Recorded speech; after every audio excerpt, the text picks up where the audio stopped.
జై శ్రీరామ్, శ్రీమాత్రే నమః, శ్రీ గురుభ్యో నమః. 2024 సంవత్సరం జనవరి మాసంలో ఆఖరి వార ఫలితాలు అంటే జనవరి 28వ తారీఖు నుంచి ఫిబ్రవరి 3వ తారీఖు వరకు ఈ వారం యొక్క వార ఫలితాలు.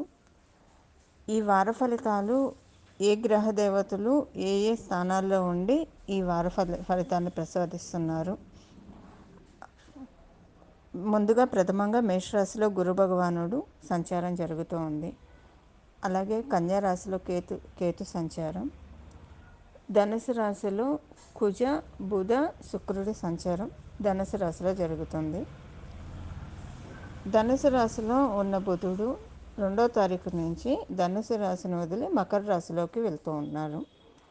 మకర రాశిలో సూర్యనారాయణమూర్తి సంచారం, శనీశ్వరుని సంచారం కుంభరాశిలో, రాహుదేవుని సంచారం మీనరాశిలో జరుగుతూ ఉంది. ఈ గోచార గ్రహస్థితుల రీత్యా ఈ వారం వార ఫలితాలు ద్వాదశ రాశుల వాళ్ళకి అలాగే ద్వాదశ లగ్నాల్లో పుట్టిన వాళ్ళకి ఎలా ఉంటాయన్నది మనం పరిశీలిద్దాం. ముందుగా వార ఫలితాలని తెలుసుకోవడానికి ముందుగా మీ యొక్క రాశి, మీ యొక్క లగ్నం, మీ రాశి ఫలితాలు మీరు ఎలాగైతే చూసుకుంటారో, ఒకవేళ అదృష్టవశాత్తు మీ లగ్నం కనుక మీకు తెలిసి ఉంటే మీ లగ్నం ఏ రాశికి చెందుతుందో ఆ రాశి ఫలితాన్ని కూడా చూసుకోవడానికి ప్రయత్నించండి. ఇంకా ఈ వారం యొక్క విశేషాంశం ఏంటంటే కుజబుధ శుక్రులు వీళ్ళు ముగ్గురు కూడా ధనుసు రాశిలో సంచారం జరుగుతూ ఉంది.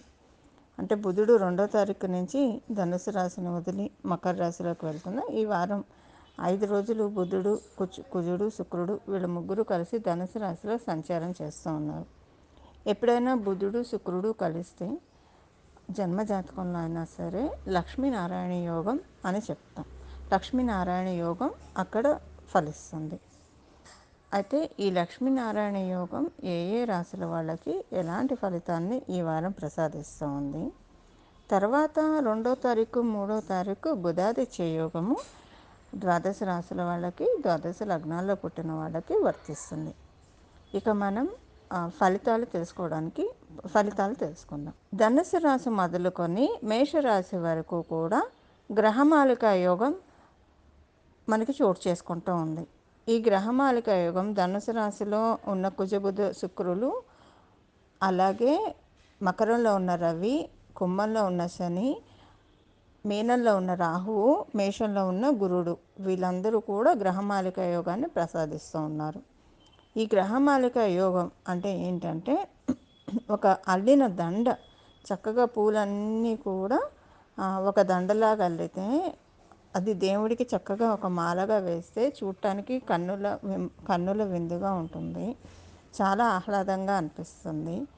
విడివిడిగా ఉండే పూలు కంటే కూడా ఒక మాలలాగా అల్లిన పూలు విశిష్టం ఎక్కువగా ఉంటుంది.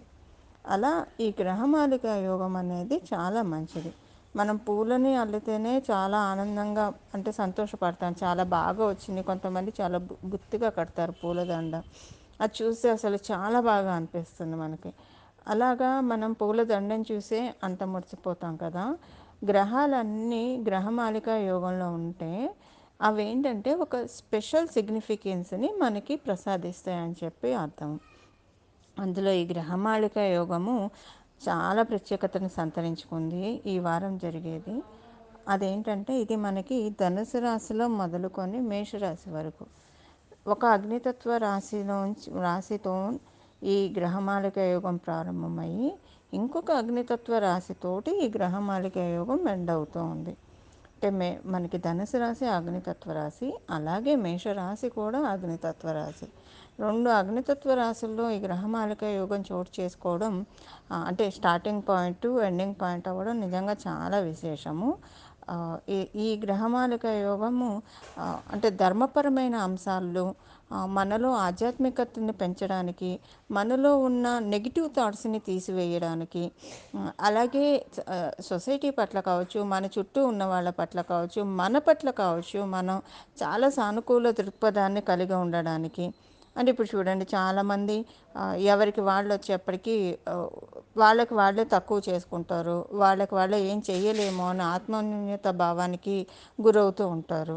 ఇలా కాకుండా మనల్ని మనం గౌరవించుకుంటూ మన పట్ల మనం సానుకూల దృక్పథాన్ని కలిగి ఉంటూ, అలాగే ఇతరుల పట్ల కూడా సానుకూల దృక్పథాన్ని, అంటే చాలా మంచి పాజిటివ్ యాటిట్యూడ్ని ప్రతి ఒక్కళ్ళ పట్ల కలిగి ఉండేలాగా ఈ గ్రహమాలిక యోగం చేస్తుంది.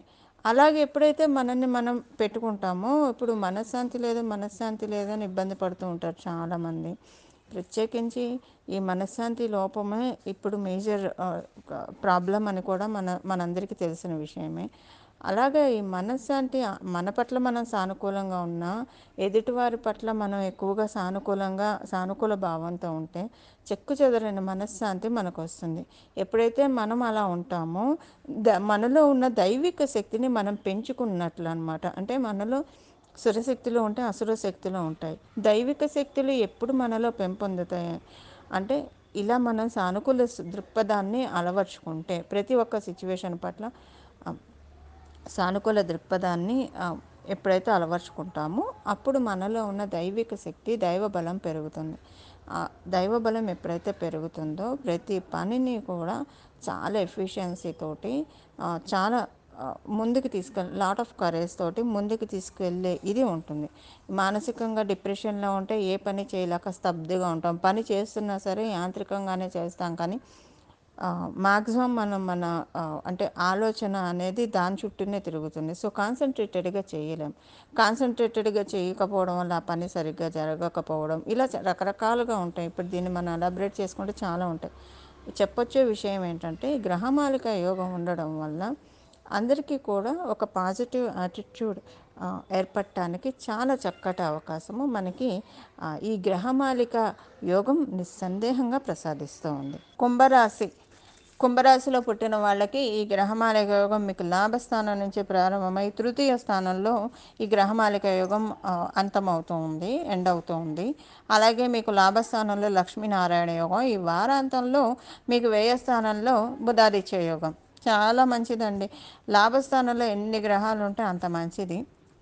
సో 3 గ్రహాలు లాభస్థానంలో ఉంటూ మీకు చక్కటి అవకాశాన్ని, అంటే గ్రహమాలిక యోగాన్ని కూడా ప్రసాదిస్తున్నాయంటే చాలా మంచి శుభ సమయంలోకి మీరు ఎంటర్ అవుతున్నారని చెప్పి ఇదొక అర్థము.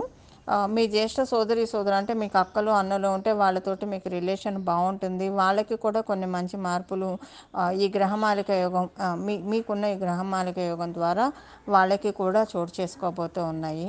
అలాగే మీరు బ్యాంకింగ్ రంగాల్లో ఉన్నా సరే, లేదంటే ఏదైనా ఫైనాన్షియల్ ఇన్స్టిట్యూషన్స్లో వర్క్ చేసే వాళ్ళు అయితే చాలా చక్కగా, అంటే మిగతా వాళ్ళకి కాదని కాదు, వీళ్ళకి ఇంకా ఒక ఎంత ఎక్కువ పర్సెంట్ ఉందని చెప్పి ఇక్కడ అర్థము. అలాగే మీరు ఏదైనా సేవింగ్స్ చేయాలంటే ఈ గ్రహమాలిక యోగం చాలా చక్కటి సదవకాశాన్ని మీకు కలగజేస్తూ ఉంది. ఇప్పుడు మీరు చేసే సేవింగ్స్ కావచ్చు, ఇన్వెస్ట్మెంట్స్ కావచ్చు, అంటే స్పెక్యులేషన్ కాకుండా స్టాక్ మార్కెట్ ఇలాంటివి కాకుండా మంచి అంటే కన్ఫర్మ్ రిటర్న్స్ ఉన్న వాటిల్లో కనుక మీరు ఎక్కడన్నా సేవ్ చేయడానికి అవకాశం చాలా బాగా ఉంది. ధనపరంగా చాలా మంచి శుభ అంశాలు చోటు చేసుకోబోతూ ఉన్నాయి ఈ వారం మీకు. అలాగే మీకు ఈ గ్రహమాలిక యోగంలో ఒక పార్టు మీ లగ్నానికి కావచ్చు, మీ రాశికి కావచ్చు పరిపూర్తి రాజయోగాన్ని అందించే శుక్ర భగవానుడు గ్రహమాలిక యోగంలో మొదటగా ప్రథమ పాత్ర తీసుకుంటూ ఉన్నాడు. కాబట్టి వివాహం కాని వాళ్ళకి వివాహం అవుతుంది. వివాహం అయిన వాళ్ళకి ఏమన్నా గొడవలు ఉంటే భార్యాభర్తల మధ్య అవన్నీ తొలగిపోయి చక్కటి రిలేషన్ ఉంటుంది. అసలు మీ దంపతులు ఇద్దరి మధ్య ఏ కలతలు లేరు, మీ ఇద్దరు చక్కగా అన్యోన్యంగా ఉన్నారంటే డెఫినెట్గా మీ స్పౌస్కి కొన్ని మంచి అదృష్టకరమైన సంఘటనలు ఇక్కడి నుంచి జరగబోతూ ఉన్నాయి. అవి కాంక్రీట్ అవుతాయని కూడా అని అర్థము. అంటే మీ స్పౌస్ ఒకవేళ మీరు మగవాళ్ళు అయితే మీ శ్రీమతి గారికి, మీరు ఆడవాళ్ళు అయితే మీ శ్రీవారికి కొన్ని అదృష్టకరమైన సంఘటనలు ఇక్కడి నుంచి చూస్తారు.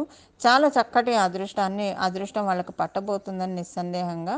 వ్యాపారస్తులకి చాలా మంచి శుభ సమయం. భాగస్వామి వ్యాపారంలో ఎవరైతే ఉన్నారో వాళ్ళకి కూడా చాలా మంచి అనుకూలమైన శుభ సమయం అని ఇక్కడ మీరు తెలుసుకోవాలి. అయితే మీరు ఒకటే ఏంటంటే ఉద్యోగస్తులు బాగుంది, సమయం బాగుంది. కాకపోతే ఉద్యోగస్తులు ఈ వారం మీరు విదేశాలు వెళ్ళాలని ప్రయత్నించడానికి మటుకు పూర్తిగా అనుకూలం లేదు. అదొకటి మినహాయిస్తే కుంభరాశిలో పుట్టిన వాళ్ళందరికీ కూడా ఈ వారం చాలా అంటే చాలా అద్భుతంగా ఉంది. చూశారు కదండి మీ రాశి ఫలితాలు. దీన్ని మీరు చక్కగా అంటే మీ జన్మజాతకం సపోర్టింగ్గా ఉన్నా లేకపోతే కనుక ఈ గ్రహమాలిక యోగం పూర్తిగా వర్తించదు. కాబట్టి దీన్ని మీరు పెంచుకోవడానికి ఈ పరిహారం చేసుకోవాలి. చేయాల్సిన పరిహారం వచ్చేసేసి గురు పరంపర ఏదో ఒక గురువుని నామం జపం చేయాలి. దక్షిణామూర్తి స్వామివారు కావచ్చు, శ్రీ గురు దక్షిణామూర్తయే నమః అని అనుకోండి. శ్రీ గురు దత్త, జయ గురు దత్త, శ్రీ దత్త శరణం మమ అనే అనుకుంటారా, కృష్ణం వందే జగద్గురుం అనుకుంటారా, శ్రీ పూజ్యాయ రాఘవేంద్రాయ నమః అని అనుకుంటారా, జై సాయినాథ అనుకుంటారా, మీ చాయిస్. ఎవరో ఒకళ్ళ దైవం, ఇప్పుడు నేను చెప్పిన వాటిలో ఏదో ఒక దైవాన్ని నామాన్ని పట్టుకొని మనం స్మరించడం వల్ల చాలా మంచిది. అయోధ్యలో రామ మందిర ప్రతిష్టాపన అయిన శుభ సందర్భంలో మనందరి జీవితాల్లో అంత చక్కటి అంటే త్రేతాయుగాన్ని మనం ఈ కలియుగంలో ఆవిష్కరింపచేసుకున్నాము. అందరి జీవితంలో చక్కటి శుభాలు వెలుగులు విరజిమ్మాలి. దానికి మనం గురువుని పట్టుకుంటే అది ఇంకా మనం చక్కగా కాంక్రీట్ చేసుకోవడానికి అవకాశం చక్కగా ఉంటుంది. ఇలా మీరందరూ చేసుకుంటారని చెప్పి ఆశిస్తూ, చేసుకోవాలని చెప్పి నేను కూడా మనస్ఫూర్తిగా భగవంతుని ప్రార్థిస్తూ పూజిస్తూ మంగళం. నమో భగవతే వాసుదేవాయ.